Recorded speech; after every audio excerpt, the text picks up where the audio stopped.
সবাই কেমন আছেন? আশা করি সবাই ভালো আছেন। তো দেখতে পাচ্ছেন এই যে এটা কিন্তু 4 step DSP short circuit protection এবং সোলার সিস্টেম। এবং আরও একটা যে জিনিস, এটা ডিএসপি সাইনওয়েভে আমরা জানি সবসময়ের জন্য ট্রান্সফরমারে কিন্তু বিদ্যুৎ লাইন থাকে, সবসময়ের জন্য ট্রান্সফরমার বিদ্যুৎ লাইন থাকে। তো এইটাই যখন চার্জ শেষ হয়ে যাওয়ার সাথে ট্রান্সফরমার থেকে কিন্তু বিদ্যুৎ লাইন ছেড়ে দেবে, মানে ট্রান্সফরমার আইসোলেট থাকবে। এটা সেই 4 step charging DSP solar system, এবং এটাই আপনার চার্জ হয়ে যাওয়ার পরে ট্রান্সফরমার আইসোলেট থাকবে। তো দেখেন এখানে যে মজার জিনিসটা, এটা হচ্ছে মাইক্রোটেক কোম্পানির একটা 700 মডেলের যে মেশিন আছে। তো সেখান থেকে আমরা এই ট্রান্সফরমারটা খুলছি। ট্রান্সফরমারটা খোলার পর আমরা ডিএসপি লাগাইছি। তো দেখেন আমি 400 ওয়াট লোড দিছি। তো দেখেন ভালভটা স্ট্রং এবং ভোল্টেজ খুব সুন্দর স্ট্রং ভোল্টেজ। তো এটা খুব সুন্দর এবং স্মুথ, এত স্মুথ বললে হবে না, কোনো সাউন্ড নেই, ফুল টোটালি সাউন্ডলেস। তো আমি 400 ওয়াট জ্বালায় রাখছি।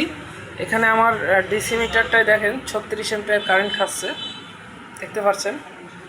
আর এসি মিটারটায় 17 অ্যাম্পিয়ার দেখাচ্ছে। তো এবার আমি চার্জিংটা দিব আর কি। দেখেন আমি চার্জিংটা দিচ্ছি, আমি যে মেন লাইনটা দিলাম, দেওয়ার পরে এখানে দেখবেন এই যে 220 ভোল্ট কিন্তু আমার এই যে মেন প্রিয়রিটি মেইনস। তো যে লোড অন গ্রিড, তো এটা একটু ডিএসপির সাথে আলাদা এবং সিস্টেমটাও আলাদা আসবে, কারণ ডিএসপির যে 2 স্টেপ যেটা ওটার সিস্টেম আর এটা সিস্টেম আলাদা। এই যে গ্রিড লোড মানে একটু ব্যতিক্রম, সিস্টেম সেটিংস আলাদা।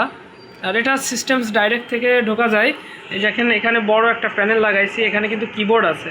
তো এই কিবোর্ডে কিন্তু সাথেই মানে লাইন থাকা অবস্থায় কিবোর্ডে ঢোকা যায়। তো এটা হচ্ছে ব্যাপার। এখানে দেখেন চার্জ যখন ধরবে, চার্জিংটা এখানে আপনারা দেখতে যে ব্যাটারি ভোল্টেজ, গ্রিড লোড, তো এম্পিয়ারটাও শো করবে।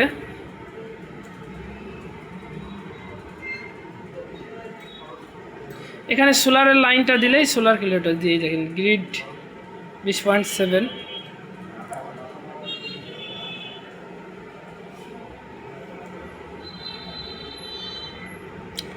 ভোল্টেজ। তো এটা হচ্ছে ব্যাপার। আর দেখেন ফ্যানটা ঘুরতেছে। তো এই ধরনের মাদারবোর্ড দিয়ে যদি কেউ আইপিএস নিতে চান তাহলে আমার সাথে যোগাযোগ করবেন। এটা জাস্ট আমি টেস্টমূলক এটা লাগিয়েছি, যে মাইক্রোটেক বা রহিমা প্রজের যে ট্রান্সফরমার আছে স্কোয়ার ওয়েভের, সেই ট্রান্সফরমার দিয়ে আমরা একটা 4 স্টেপ ডিএসপির লাইন করলাম আর কি। তো ভিডিওটা ভালো লাগলে সবাই কমেন্ট শেয়ার তো করবেন। আর যদি কারো এই বিষয়ে জানা থাকে বা কেউ অভিজ্ঞ হন এই জিনিসটা, তো অবশ্যই আমাদেরকে একটু জানাবেন। সবাই ভালো থাকবেন।